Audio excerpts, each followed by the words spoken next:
Welcome to happy life T V.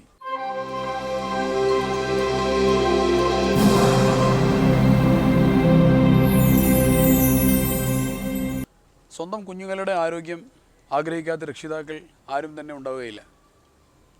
പക്ഷെ പലപ്പോഴും പ്രസവിക്കപ്പെട്ട കൊച്ചു കുഞ്ഞുങ്ങൾക്ക് അവർക്ക് കൊടുക്കേണ്ട പല ആരോഗ്യകരമായ പരിചരണങ്ങളും നമ്മുടെ രക്ഷിതാക്കൾ അറിഞ്ഞുകൊണ്ടോ അറിയാതെയോ പലപ്പോഴും വിട്ടുപോകുന്നു എന്നതാണ് കാര്യം.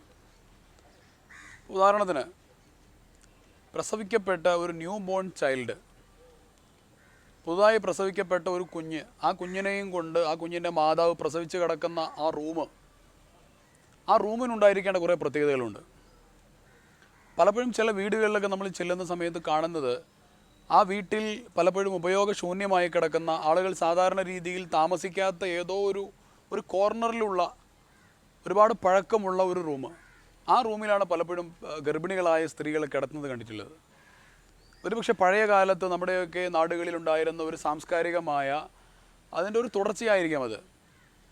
പക്ഷെ ഒരു ന്യൂ ബോൺ ചൈൽഡ്, ഒരു പ്രസവിക്കപ്പെട്ട ഒരു പുതിയ കുട്ടിയുമായി പ്രസവിച്ച് കിടക്കുന്ന ഒരു മാതാവിന് ഏറ്റവും അത്യാവശ്യമുള്ള രണ്ട് കാര്യങ്ങളാണ്. ഒന്ന് ഫ്രഷ്നെസ്, മറ്റൊന്ന് എയർ പാസിങ്, ലൈറ്റ് പാസിങ്. അപ്പോൾ രണ്ട് ജനലുകളെങ്കിലും ഏറ്റവും ചുരുങ്ങിയതുള്ള, എയർ കൃത്യമായി പാസ് ചെയ്യുന്ന, ലൈറ്റ് പാസ് ചെയ്യുന്ന, വളരെ ഫ്രഷ് എയർ ശ്വസിക്കാൻ കഴിയുന്ന പുതിയ കുട്ടിക്ക് ഭൂമിയിലേക്ക് കടന്നു വന്നതിൻ്റെ ആദ്യ നാളുകളിൽ വളരെ ഫ്രഷായ എയർ ശ്വസിക്കാൻ കഴിയുന്ന ഫ്രഷ്നെസ് ഉള്ള ഒരു റൂമാണ് നമ്മൾ ആ കുട്ടിയുടെ ആരോഗ്യകരമായ ഒരു വളർച്ചയ്ക്ക് വേണ്ടി സംവിധാനിക്കേണ്ടത്. അതോടൊപ്പം തന്നെ ആ റൂമിലുള്ള രണ്ട് ജനലുകളും രാവിലെ മുതൽ വൈകുന്നേരം വരെ തുറന്നിടുകയും വൈകുന്നേരമായി കഴിഞ്ഞാൽ അടക്കുവാനും പ്രത്യേകിച്ചും മാതാപിതാക്കൾ ശ്രദ്ധിക്കേണ്ടതുണ്ട്. കൂട്ടത്തിൽ മറ്റൊരു കാര്യം, ആ കുട്ടി മൂത്രമൊഴിച്ചതോ അല്ലെങ്കിൽ മറ്റേതെങ്കിലും തരത്തിലുള്ള വൃത്തികേടുകളോ ഉള്ള തുണികൾ ഒരു കാരണവശാലും ആ റൂമിൽ ഉണ്ടായിരിക്കാൻ പാടില്ല എന്നുള്ളതാണ്. ആ കുട്ടി മൂത്രമൊഴിച്ചത് നനഞ്ഞിരിക്കുന്ന ഒരുപാട് തുണികൾ, അത് പിന്നീട് നാളെയാവാം അത് അലക്കിയിടുന്നത്, അല്ലെങ്കിൽ വൈകുന്നേരമാവാം അലക്കിയിടുന്നത് എന്നൊക്കെ രീതിയിൽ കാര്യങ്ങൾ ചിന്തിക്കുന്ന മാതാപിതാക്കളുണ്ട്, അല്ലെങ്കിൽ മാതാക്കളുണ്ട്, അമ്മമാരുണ്ട്. ഇവിടെ ആ കുട്ടി മൂത്രമൊഴിച്ച അല്ലെങ്കിൽ നനഞ്ഞ വസ്ത്രമാണെങ്കിൽ പോലും വൃത്തികേടുകൾ കൂട്ടിക്കൊഴിഞ്ഞിട്ടുള്ള ആ ഒരു വസ്ത്രം ആ റൂമിൽ കിടക്കുന്ന സമയത്ത് നമ്മൾ പലപ്പോഴും കണ്ടിട്ടുണ്ട്. ചില അമ്മമാരും ചില ഉമ്മമാരും ഒക്കെ കുട്ടികളെ തൊട്ടിലിൽ കിടക്കുന്ന സമയത്ത്, തൊട്ടിലിൽ ആ കുട്ടി മൂത്രമൊഴിച്ച് കഴിഞ്ഞാൽ അത് പിന്നെ രാവിലെ ആയിട്ടങ്ങ് കഴുകിക്കളയാൻ, വൃത്തിയാക്കാമെന്ന് തീരുമാനിക്കുന്നവരുണ്ട്. പക്ഷേ രാത്രി മൂത്രമൊഴിച്ച ആ കുട്ടി മൂത്രമൊഴിച്ച് അത്രയും മൂത്രം രാവിലെ ആകുമ്പോഴത്തേക്കും അവിടെ കാണുന്നില്ല. അതെല്ലാം എവിടെ പോയി?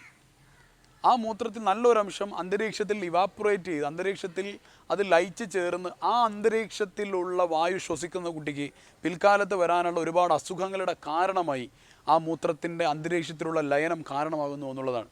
അതുകൊണ്ടാണ് ഈ രംഗത്തെ, ആരോഗ്യരംഗത്തെ വിദഗ്ധരായ ആളുകൾ പറയുന്നത്, പുതിയ കുഞ്ഞ് പ്രസവിക്കപ്പെട്ട് കിടക്കുന്ന ആ റൂമിൽ ഒരു കാരണവശാലും, ഇത് വലിയ ആളുകൾക്കും നല്ലതല്ല, ആ റൂമിൽ യാതൊരു കാരണവശാലും നനഞ്ഞ തുണി പോലും, മൂത്രമൊഴിച്ച അതേ തരത്തിലുള്ള മറ്റേതെങ്കിലും തരത്തിലുള്ള വൃത്തികേടുകളുടെ തുണികളോ ഇല്ലാതിരിക്കുന്നത് വളരെ പ്രധാനപ്പെട്ടതായി തീരുന്നത് അതുകൊണ്ടാണ്.